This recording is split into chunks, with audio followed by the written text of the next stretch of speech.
Today, I'm going to be sharing something powerful with you about why you stop yourself even before you try. I want you to imagine something. There's a wall in front of you. You can't see it, you can't touch it, but you live as if it's there. You approach your goals and you slow down. You start losing weight, and something in you tightens and you back off. You get close to consistency, and suddenly you feel restless. You say things like, it won't last. I know myself. I always mess this up. But here's the question no one asks. What if you're not failing? What if you're being efficient? What if you're reacting to something that no longer exists? What if you're still living as if the glass is there? There's a well known psychological phenomenon called learned helplessness. When an organism repeatedly tries and fails to escape discomfort, eventually it stops trying. In the late 1960s, Martin Seligman ran an experiment that changed psychology. Dogs were placed in a harness and exposed to mild electric shocks.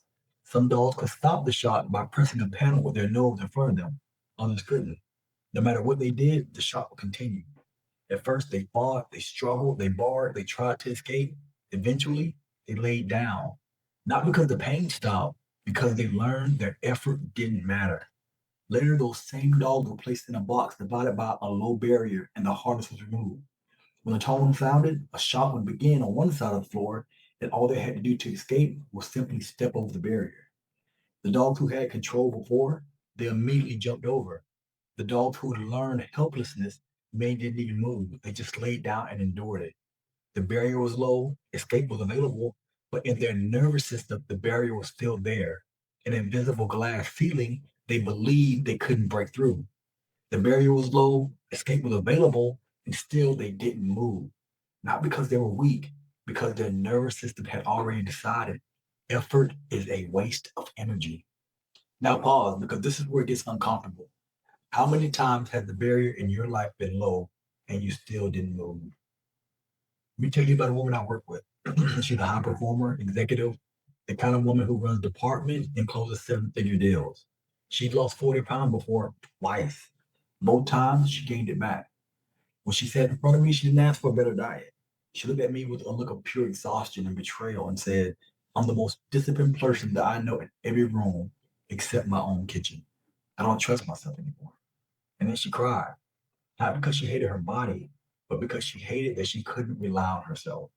Every time she lost weight, something shifted. Men looked at her longer. Her husband became more attentive. Colleagues made comments. And instead of feeling powerful, she felt hunted, like she stepped onto a stage that she didn't ask to be on. The game didn't start with food, it started with anxiety, a tightening in her chest, a restlessness, a subtle urge to disappear. So she ordered the extra wine, skipped the workout, ate just enough to dull the edge quietly. And when the weight came back, she'd say, see, I knew it, couldn't stay on. But here's what was really happening. Her nervous system had decided that being smaller meant being visible, and being visible meant pressure, and pressure meant vulnerability. She chose familiar over free, not because she lacked discipline, but because her body believed safety lived in the invisibility. That's the invisible glass. Most women I work with are not battling fat, they're battling the memory of how it felt to be seen. The nervous system remembers the pressure, the obsession, the hunger, the exhaustion, the maintenance. So when they start again, they don't feel hope, they feel tension. And the tension tells the body there's danger. Before the collapse even happens, the nervous system preemptively protects. You overeat a little, you start negotiating, you say, I'll start Monday. That's not weakness. That's the body avoiding another collision with the glass. But here's the brutal truth. The glass is gone. The past failure is over. The old pressure isn't happening.